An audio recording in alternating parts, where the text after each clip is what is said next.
Wake that ass up. Early in the morning. The Breakfast Club. Yep, it's the world's most dangerous morning show, The Breakfast Club. Charlamagne the God, Angela Yee. DJ Envy had to go, but my guy is here right now. He's got a new book out called Live Free, Exceed Your Highest Expectations. Devon Franklin is here via Zoom. Yo, what's up? What's up? How are you, sir? Man. I'm asking that from a genuine place. I ask everybody that nowadays, and I really want a real, honest answer. How are you?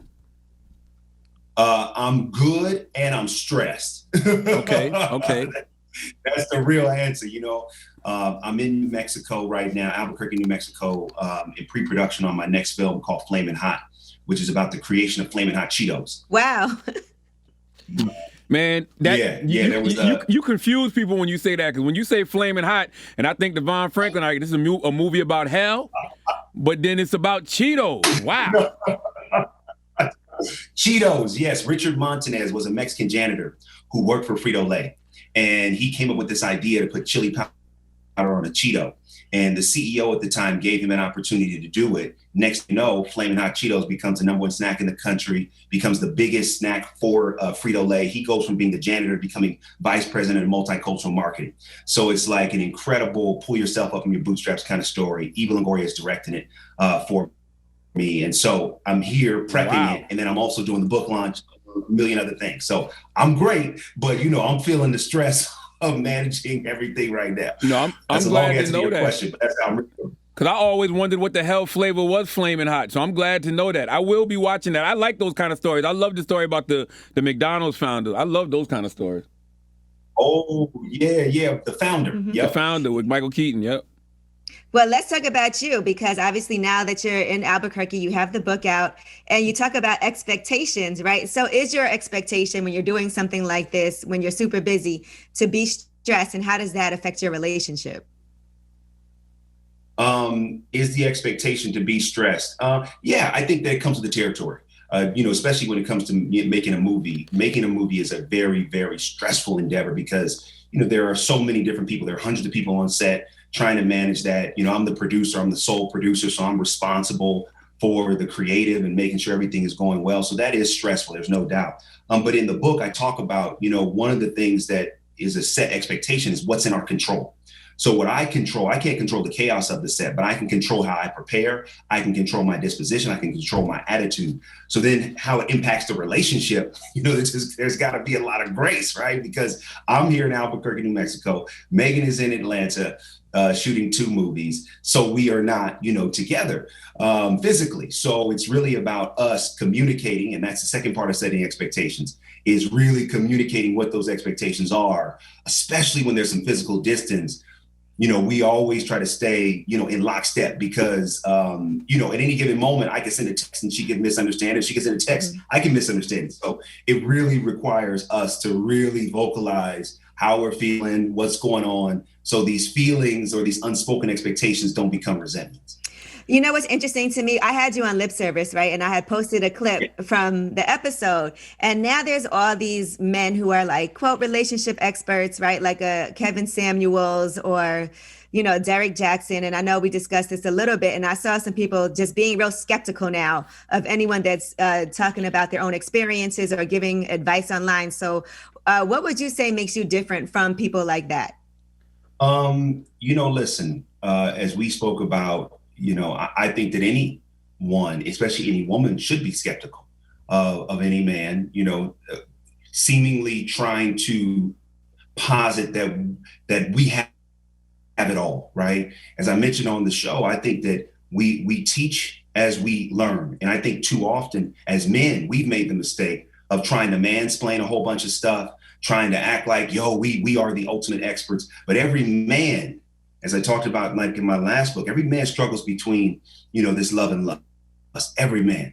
And so, it's one thing to offer advice, to say, hey, here's what I think. It's a thing to offer that advice as if it's the gospel. And so for me, I always temper any advice I give to say, hey, listen, I'm learning these things. This is what I'm experiencing. But at the end of the day, please listen to the advice, but at the same time, find your own truth in it. Mm-hmm. I do not want, as a man, especially giving advice to women, to act like, I'm the authority. No, we got to have a lot more humility. We got to have a lot more humility.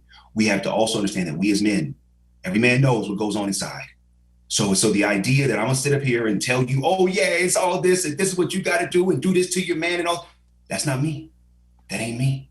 I'll offer what I know, but I try to do it with some humility and also saying, hey, you got to know that as a man, there's some things that I'm dealing with.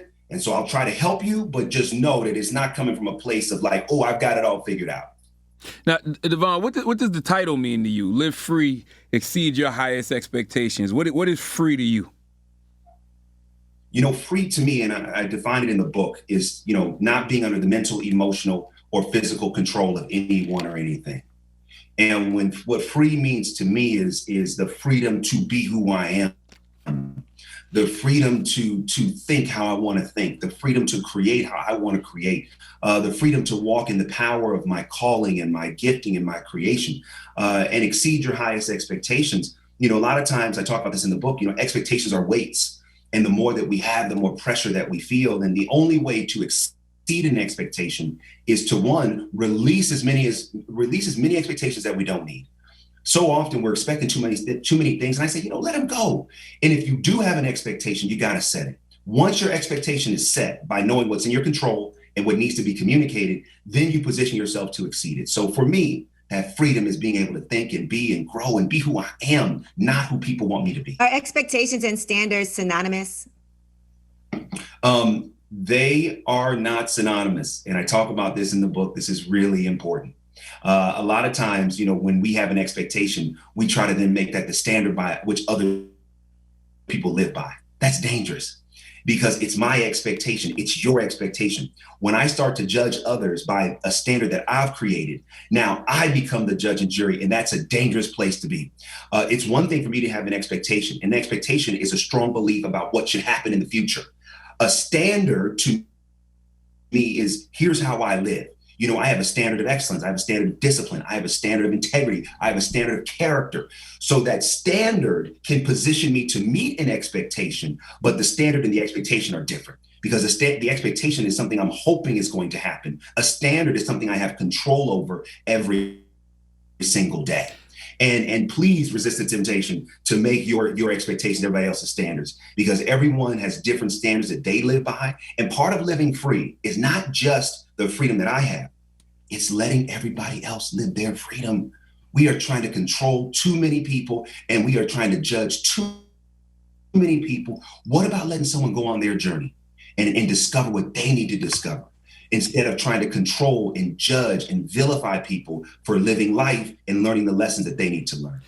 What about when people have financial standards? If you're like, okay, if a guy doesn't make X amount of dollars, or if he doesn't make more than me, or if he can't afford to do these certain things, I can't be with that person. What do you think about that? You know, I mean, listen, at the end of the day, everyone has to do what works for them. I would say that, you know, sometimes those type of I wouldn't even call them necessarily standards. I would say ideas on a list, like here's your list. In my experience, you can't marry a list. So, you know, what they make has nothing to, what they make financially has nothing to do with their heart. And so if you're looking at the financial at the expense of the emotional and who they are, you could be making the wrong choice, right? But if that's the choice you want to make and you're saying, hey, you know, I'd rather have financial support than emotional support, okay, great, go ahead, get the guy who's making the money. But if you want emotional support, then money has absolutely nothing to do with it. And I would encourage someone to really evaluate that desire. You know, when you talk about the dangers of expectations, how can we avoid having too many expectations? Because they usually come from, you know, a place of want, right? Like, you know, whether it's your upbringing or environment or personal experiences, you want more. That's sometimes the expectation. So how do we avoid having too many expectations? Well, we avoid them by evaluating, where does the expectation come from? A lot of times I have a whole section in the book about cultural expectations. And, you know, depending on where we were raised and the family that we're in and our race and our gender, we have all these expectations that we carry because of what's expected of us based upon the groups we identify with. And one of the reasons why I wrote this book is I want everybody just to stop for a minute and say, why am I expecting this? And is it my expectation? No matter what group you identify with, I believe we still have to set expectations for ourselves. So we avoid bringing on so many expectations by evaluating them. Hey, Why do I feel the need to make a certain amount of money? Is it because that's what I want? Or is it because I feel that if I don't, I'm not going to be able to land the right, mate, or I'm not going to be able to be successful, look successful in the eyes of my family? It's about evaluation. I'm not saying other people's expectations of us is wrong. It's only wrong if it's not of our choosing. So we avoid it by evaluating. And we also got to do, I talk about this in the book, a joy versus pain assessment.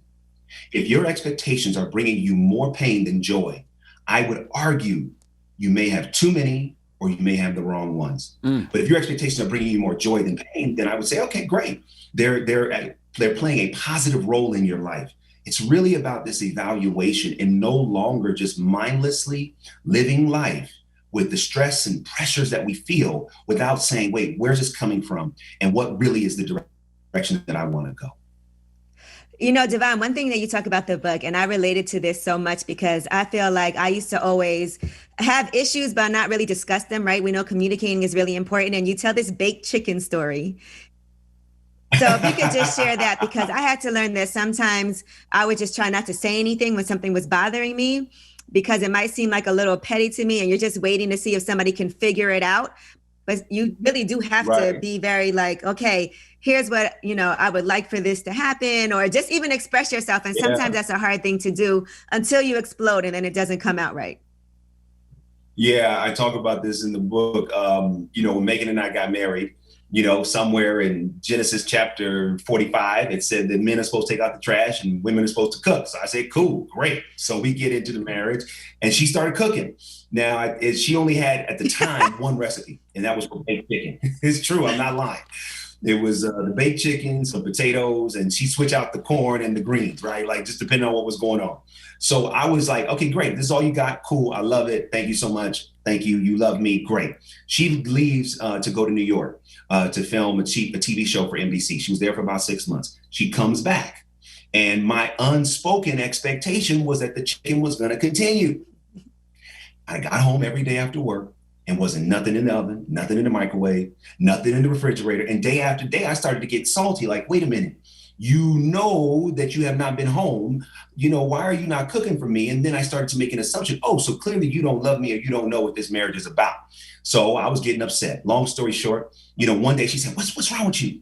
I said, why aren't you baking the chicken? Just like that, right? Because anything we suppress, we empower, and anything we suppress, it's going to come out in an unhealthy way. I said, why aren't you baking the chicken? And she was like, I could feel the weight of your expectation. She said, it took the joy out of it for me. She was like, I was doing it initially because out of just love, but then all of a sudden it felt like an obligation. And I was like, oh yeah, right. I said, here I am telling you I'm going to love you unconditionally. But then I just made baked chicken a condition of the love. I'm not letting chicken become an expectation in our marriage that's weighing our marriage down. So in that moment, I said, listen, babe, let's just take the expectation off of who's going to cook. I said, so some nights I'll cook, you'll cook, we'll order out. And from that day to this, we have not really there's not even been much of a discussion about who's going to cook. And I share that story because so many times relationships are disrupted because of an unspoken expectation. Just because they love you doesn't mean they know. And then we love to play this game. Someone asks us what's wrong with us. Instead of communicating, what do we say? Oh, well, if you don't know, I'm not going to tell you. That don't make no sense. From that game. We're not mind readers. Word up. Don't make no sense. We're not mind readers. We're not mind readers, and nobody can read our mind. So this book about living free, it means I can communicate my feelings. I can talk about what's going on. I can let my partner know, hey, this is my expectation. Now, here's the other part of it. Just because we have an expectation does not mean that the person that we love or that we're in a relationship with is required to meet it. This is the danger. An expectation is a request. It's not a demand. Maybe your partner is not actually supposed to meet a certain expectation that you have. And one of those expectations I talk about is happiness. Too often in a relationship, we want this other person to make us happy. That means we want this person to create our happiness. When we live free, we are the creator of our happiness. Now, part of my happiness is created because I get a chance to love somebody. I get a chance to contribute to their happiness. But I got to take authority over my happiness and not expect from an unspoken expectation that somebody's going to do something for me that I might not even be doing for myself. I'm going to tell you something, man. Maybe this is just, me, but I'm stuck on the fact that Ms. Megan, why didn't she learn more recipes? Why was it just baked chicken? She By didn't the decide to way- learn nothing else? I was like, I want some of her baked chicken. It probably tastes amazing. She's mastered it. It is amazing. Listen, but why did she need to is the question. Why did she need to? Like, it's like, that's what she wasn't someone who cooked a lot. So that's what she perfected. So I was like, cool. Now, listen, she's got a lot more recipes in the repertoire. I mean, she can cook a wide variety of things. Okay. But I'll be honest, I was just appreciative that that's what she knew. And she was, kind enough to do it. I was not trying to, then have an expectation that, oh, now, babe, give me some other recipes. I was like, nah, I'm cool with this. And I appreciated it. Now, another thing you talk about is participation takes you to your destination. So please explain that, because I try to be really intentional. Like when something is wrong in my relationship, I also look at myself too, right? I don't always think it's just his fault. So can you talk about that? Yeah, I talk about expectation without participation equals devastation. So what I mean by that is that, when we have these unspoken expectations or we have these unsaid expectations, when I talk about an unsaid expectation, especially like in a relationship dynamic, one of the things that we try to control, which is out of our control, is other people. So when I have an expectation that I can control somebody, I'm setting myself up for devastation.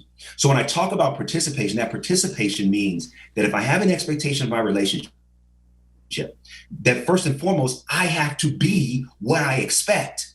Mm-hmm. Meaning if I want love, I have to be love. If I want kindness, I have to be kindness. If I want consideration, I have to contribute consideration. In my experience, a lot of people want things out of a relationship that they don't put in. It's like going down to the bank, trying to take something out, but you ain't putting nothing in the account. But then you get mad at that ain't nothing coming out, but tell me what you deposited. So we find ourselves in this situation where a lot of times in a relationship sense, we're kind of crazy because it's like, wait a second, I want this person to love me. I want this person to be kind. I want this person to be considerate. I want this person to be thoughtful.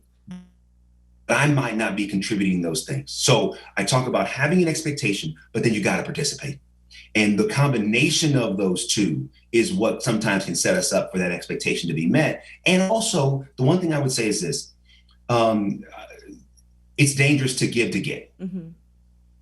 So if you want to be a giving person, you want to be a loving person, love, give. If you realize that the person that you're giving to is not giving the same amount, you can then make the decision that this is not the person I want to give to. But resist the temptation to allow that person to disrupt who you want to be. If you're a giver, give. Don't let someone's selfishness disrupt your desire to be a giver. That's right. Just find somebody else that you want to give to.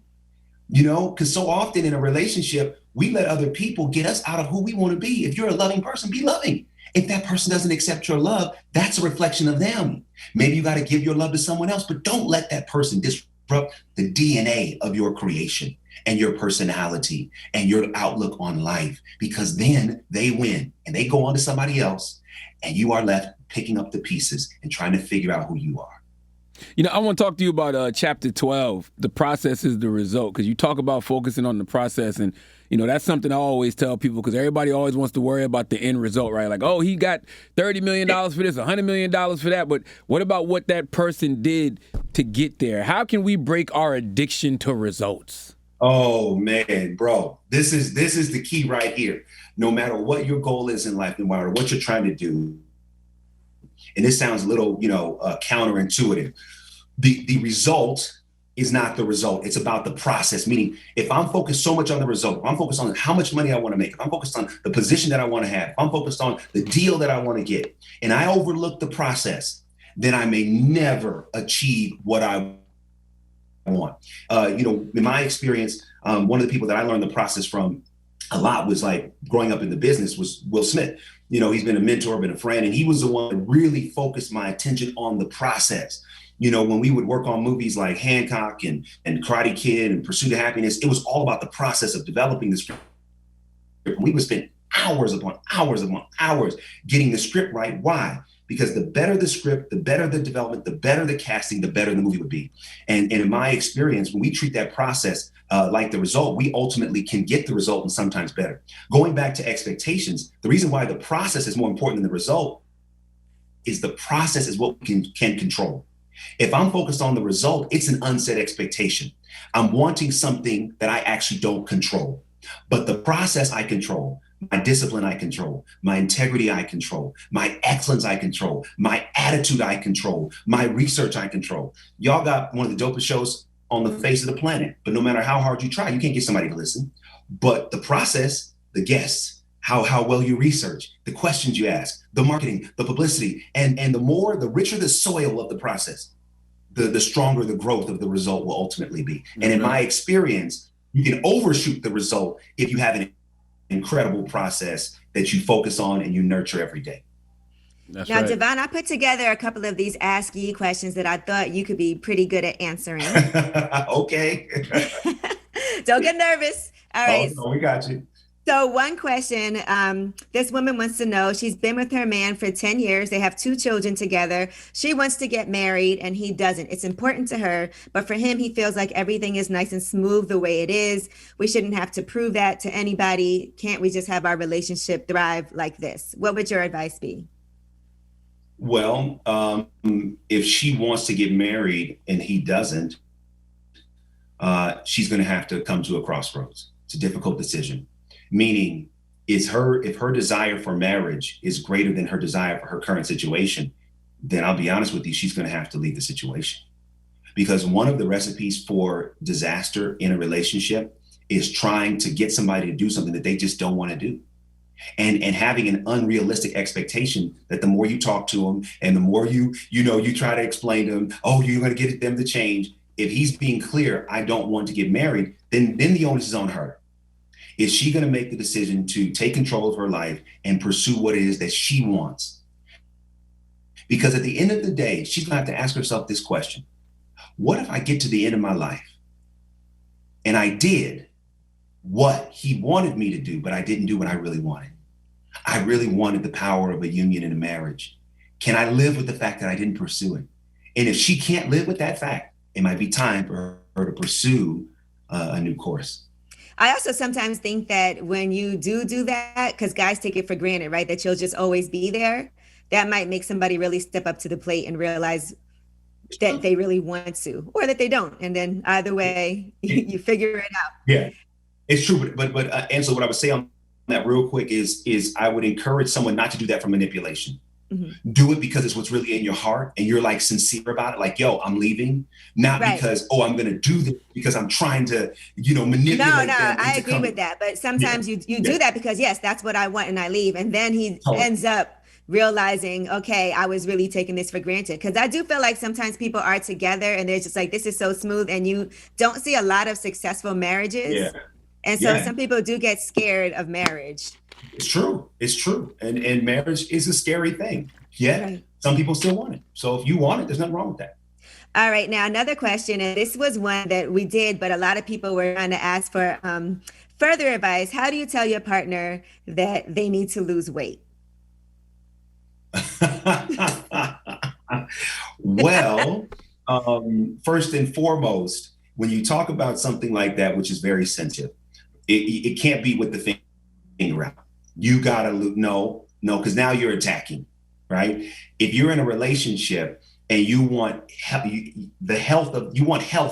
and well-being to be a value in the relationship, the first thing I would ask is the person that wants the other person to lose weight, are you practicing being healthy? Are you setting that standard in your relationship? And if you really believe that someone's weight, is it more of an aesthetic thing for you, or is it more of a health thing for you? Either one doesn't make it either valid or invalid. But if you want to have that conversation, you got to have it from a place of sensitivity, because so often people want to point the finger and say, you got to do. Well, when did you become my guy? What do you mean I got to do what? No, if you want to talk to somebody about weight, you got to say, hey, my love, or babe, hey, can we talk about this? I'm concerned. Here's why I'm concerned. Hey, can we start working out together? Can we, start ordering healthier food? Can we go to a class together? Make it a joint effort. Resist the temptation to attack, because when it comes to issues of weight, those are very sensitive. And a lot of people tether their weight and how they look to how they feel about themselves. And if their partner is expressing something about their appearance it could rock the core of their being. So I would proceed with caution. I would proceed with sensitivity, empathy, and really try to be sensitive as you bring that conversation up. I'm not saying don't bring it up, but just do it with a lot of care so that it doesn't come across as an attack, or as you don't find them attractive, or as a disapproval. That's right. Listen, it's my man Devon Franklin. The book is out right now. Live Free, Exceed Your Highest Expectations. I want everybody to go out there and get this. Devon always has a good word for the people, man. You never disappoint, my brother. Yes. Thank you so much, man. Appreciate Devon. And I always enjoy talking to you, and I enjoy talking to Megan. So I just want to thank you so much. We love talking to both of you, and she says hello as well. Thank you so much, Devon. And let us let us know when that movie dropping, because I need to see that. Oh yeah, I got you. Trust me, I'll be seeing it early. All right, my brother. Peace. All right, peace.